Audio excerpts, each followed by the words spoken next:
தமிழ்நாடு ஆந்திர எல்லையில் காவல்துறை மேற்கொண்ட வாகன சோதனையில் பேருந்தில் உரிய ஆவணங்களின்றி கொண்டுவரப்பட்ட 40 லட்சம் ரூபாய் மதிப்பிலான 40 கிலோ வெள்ளிப் பொருட்கள் பறிமுதல் செய்யப்பட்டது.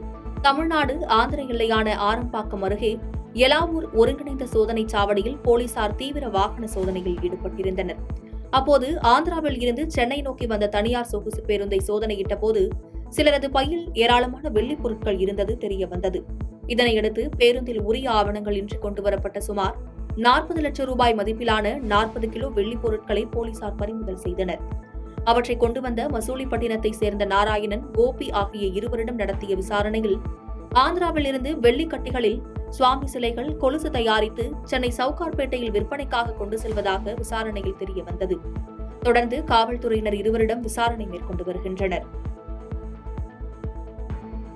பாதகம் செய்பவரை கண்டால் நாம் பயங்கொள்ளலாகாது பாப்பா, மோதி மிதித்து விடு பாப்பா, அவர் முகத்தில் உமிழ்ந்து விடு பாப்பா. அண்மை செய்திகளை உடனுக்குடன் தெரிந்து கொள்ள இணைந்திருங்கள் இயம்நாடு தொலைக்காட்சியுடன்.